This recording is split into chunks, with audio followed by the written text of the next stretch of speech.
नमस्कार, एक बार फिर से आप सभी का स्वागत करता हूं गुरुकुल.com के इस चैनल में। आज के इस वीडियो में हम देखेंगे हंसते हुए मेरा अकेलापन के क्वेश्चन आंसर को। और ये जो इसके राइटर कौन है तो मलयज है। और ये 11 लेसन है 12th क्लास हिंदी के। और आज हम लोग इसके क्वेश्चन आंसर को देखेंगे, बहुत ही अच्छा तरीका से देखेंगे, इसलिए आप अच्छा तरीका से इसको देख लीजिएगा ताकि आने वाले जो परीक्षा है उसमें जो है क्वेश्चन अगर इस चैप्टर से बने। और इस क्वेश्चन से चैप्टर से बहुत ही ज़्यादा इम्पोर्टेंट है 1 और 2, इसलिए आप अच्छा तरीका से इसको देख भी लीजिएगा ताकि आप एग्ज़ाम में अच्छा तरीका से लिख सके। तो देखिएगा ध्यान से, क्या कह रहा है, किसी व्यक्ति या साहित्यकार द्वारा डायरी उसके विचारों का संग्रह होता है। अगर क्वेश्चन आएगा कि डायरी क्या है तो क्या होता है, किसी व्यक्ति या साहित्यकार द्वारा, साहित्यकार उसे कहते हैं जो बुक वगैरह उपन्यास कहानी जो लिखता है ना, तो उसे साहित्यकार बोलते हैं। तो किसी भी व्यक्ति या साहित्यकार द्वारा डायरी उसके विचारों का क्या होता है, संग्रह होता है। यानी उसमें अपना संपूर्ण विचार वह प्रकट करता है, जिसमें वह अपने जीवन के अनुभव और महत्वपूर्ण दिनों के बारे में लिखता है। डायरी में क्या होता है कि जीवन के अनुभव के साथ साथ जो महत्वपूर्ण दिन है, जो अच्छा बीता है और साथ ही साथ खराब भी बीता हुआ है आपके जीवन में, उन सभी चीज़ों को डायरी में लिखा जाता है। डायरी लेखन में सच्चाई की मात्रा अधिक होती है। यानी इसमें एक और चीज़ ध्यान में रखा जाता है कि झूठ कम से कम लिखा जाता है और सच्चाई की मात्रा सबसे ज़्यादा देखी जाती है डायरी में। अगला क्वेश्चन देखिएगा, कह रहा है डायरी का लिखा जाना क्यों मुश्किल है। यह क्वेश्चन मैं आपको बता दूं कि बहुत बार एग्जाम में पूछा गया है। और आगे जो हम लोग चलेंगे, जो वह सप्रसंग व्याख्या में जो मिलेगा, वह भी क्वेश्चन आपके लिए बहुत ज़्यादा इम्पोर्टेंट होगा। तो देखिएगा, डायरी का लिखा जाना मुश्किल है क्योंकि इसमें सभी घटनाओं को बिल्कुल सही सही लिखना होता है। इसमें क्या होता है कि डायरी का लिखा जाना मुश्किल इसलिए होता है क्योंकि इसमें आपको सत्य बातों को लिखा जाता है। यानी किसी भी प्रकार का अगर आप झूठ इसमें नहीं लिख सकते हैं। डायरी का लिखना का अर्थ है कि सही सही तरीका से लिखा जाता है, इसलिए लोग डायरी छुपा कर भी रखते हैं। याद रखिएगा, डायरी अगर आप लिख रहे हैं, अपने जीवन के आत्मकथा को लिख रहे हैं, तो डायरी किसी के हाथ लगना नहीं चाहिए, क्योंकि इसमें सच बात के साथ साथ आपके हकीकत को उसमें बयां किया जाता है, इसलिए लोग डायरी को छुपाकर भी रखते हैं। डायरी में लिखी गई सभी बातें सच्ची होनी चाहिए। यह भी ध्यान में रहना चाहिए कि डायरी में सभी बातें जो होना चाहिए वह क्या होना चाहिए, सच्ची होना चाहिए। झूठ उसमें लिखाना नहीं है। डायरी में शब्दों और अर्थों के बीच तटस्थता कम होती है। यानी शब्दों और अर्थ के बीच जो तटस्थता जो है वो बहुत ही कम देखने को मिलती है। अगला क्वेश्चन देखिएगा, अगला क्वेश्चन 3 नंबर देख लेंगे हम लोग। 3 नंबर क्वेश्चन को बहुत ही अच्छा तरीका से देख लीजिएगा। देखिएगा, वो 3 नंबर और ये जो है ना, मैं आपको बता रहा हूँ, यही 4 नंबर के लिए मैं आपको बोला था कि 4 नंबर जो क्वेश्चन है बहुत ज़्यादा इम्पोर्टेंट आपके लिए रहेंगे। देखिएगा क्या है, देखेंगे पहले 3 नंबर क्वेश्चन को, किस तारीख की डायरी आपको सबसे प्रभावी लगी। यह भी क्वेश्चन बहुत बार एग्जाम में आया हुआ है, उसको देखिएगा। कह रहा है कि किस तारीख की डायरी आपको सबसे अच्छी लगी, सबसे प्रभावी लगी। तो देखिएगा, 30 अगस्त 1976 की डायरी सबसे प्रभावी लगी है। यानी कहा जा रहा है कि 30 अगस्त 1976 की डायरी सबसे प्रभावी इसलिए लगी है क्योंकि इसमें लेखक ने एक 7 साल के लड़की का क्या किया है, वर्णन किया। अगर आप उस हंसते हुए मेरा अकेलापन चैप्टर है उसको पढ़े होंगे तो उसमें क्या है कि 7 साल की लड़की का वर्णन किया गया है 30 अगस्त 1976 की डायरी में।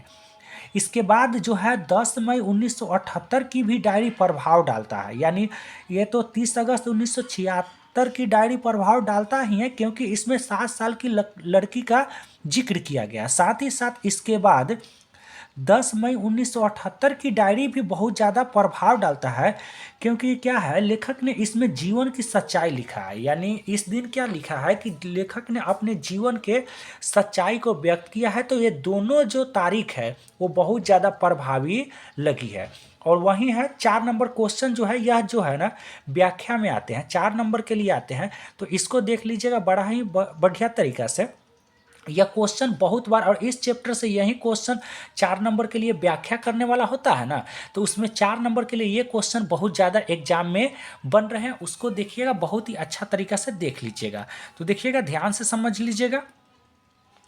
कहा जा रहा है कि आदमी यथार्थ को जीता ही नहीं, यथार्थ को रचता भी है।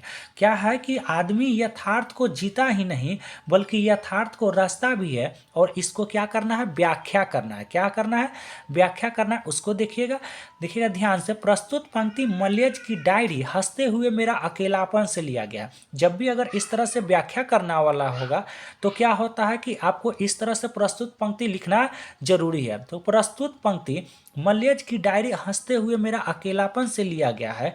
इस पंक्ति के द्वारा लेखक कहते हैं, कौन है राइटर, तो मलयज है, और लेखक कहते क्या है कि इंसान सिर्फ यथार्थ को जीने ही वाला नहीं होता बल्कि वह अपने विचारों और कार्यों से यथार्थ को रचता भी है। यानी कवि के कहने का तात्पर्य यह है कि आदमी यथार्थ को जीता ही नहीं बल्कि यथार्थ को रचता भी है। यानी जो आप आज कीजिएगा वही भविष्य में आपको काम आएगा। अर्थात इंसान अपनी सोच और कार्यों से अपने आसपास के माहौल को प्रभावित करता है। यानी जिस तरह से आप आज व्यवहार कीजिएगा किसी के साथ, वहीं आपको किसी न किसी दिन मिलेगा। और साथ ही साथ जब जैसे ही आप किसी के लिए अगर अच्छा सोच रहे हैं या बुरा सोच रहे हैं तो वो आपको एक न एक दिन मिलेगा जरूर। तो आगे देखिएगा, अगला क्या है कि देखिएगा ध्यान से, अगला 5 नंबर क्वेश्चन और लास्ट ये क्वेश्चन है। लास्ट क्वेश्चन को देख लेंगे, और मैं आपसे गुजारिश करता हूं कि यदि आपको यह समझ में आ रहा होगा बहुत ही अच्छा तरीका से, तो चैनल पे नए हो तो कर लेना सब्सक्राइब, बेल आइकन को भी प्रेस कर देना, ताकि जो भी मैं वीडियो बनाऊँ उसका नोटिफिकेशन आपको तुरंत मिल सके। क्योंकि जो भी एग्जाम से रिलेटेड जो भी इंपॉर्टेंट क्वेश्चन होंगे उन सभी का वीडियो आपको इस चैनल पे मिल जाएगा। तो देखिएगा क्या है कि धरती का क्षण से क्या आशय है, धरती के क्षण से क्या आशय है, ये क्वेश्चन देख लीजिएगा।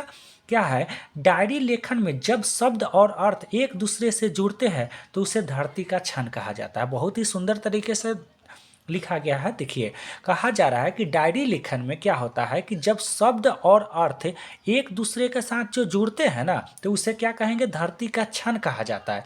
इस क्षण में रचना अपनी जड़ें जमा लेता है। इस क्षण में क्या होता है, जब रचना जो है वह अपनी जड़ें जमा लेता है। यानी डायरी लेखन में जब शब्द और अर्थ एक साथ जब जुड़ते हैं तो रचना क्या कर लेता है कि अपने जड़ें जमा लेता है। तो एक आप ध्यान में रखिएगा कि जब डायरी लेखन में क्या होता है, शब्द और अर्थ अगर एक साथ जुड़ते हैं ना, तो रचना क्या करता है, वह अपना जड़ें जमा लेता है। और उसके बाद जो है लास्ट एक और देख लीजिएगा, 6 नंबर क्वेश्चन। यह जो है आपके लिए बहुत ज़्यादा इम्पोर्टेंट है, क्योंकि मैं आपको इसमें से 2-3 जो तीन क्वेश्चन है वो बहुत ज़्यादा इम्पोर्टेंट है। डायरी का लिखा जाना क्यों मुश्किल है कि, और आदमी यथार्थ को जीता ही नहीं यथार्थ को रचता भी है, ये। और उसके बाद ये 6 नंबर है, लेखक के अनुसार सुरक्षा कहाँ है, वह डायरी को किस रूप में देखना चाहता है। यह देखिएगा, ध्यान से समझ लीजिएगा। यही क्वेश्चन है 6 नंबर कि लेखक के अनुसार सुरक्षा कहाँ है, वह डायरी को किस रूप में देखना चाहता है। तो देखिएगा, लेखक के अनुसार सुरक्षा चुनौतियों को डटकर सामना करने में है।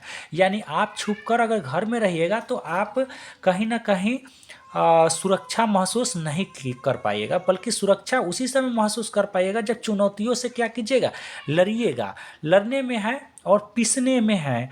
वह अपनी डायरी को आपको अपने सभी अनुभवों के रूप में देखना चाहते हैं। वह चाहते हैं कि डायरी में उनके सभी अनुभव व्यक्त हो, यानी वह सुख भी हो दुख भी हो, ये सारी चीज़ें अनुभव उसमें हो। तो ये डायरी इस तरह से अपना लिखना चाहते हैं। तो यहाँ तक ये वीडियो समाप्त हुआ, और यदि आप इस चैनल पर नए हो तो मैं आपसे गुजारिश करता हूँ कि एक लाइक और एक प्यारा सा कमेंट करके, और यदि चैनल पर नए हो तो सब्सक्राइब करके जुड़ जाइएगा। तो thanks for watching the video. मिलते हैं अगले वीडियो के साथ।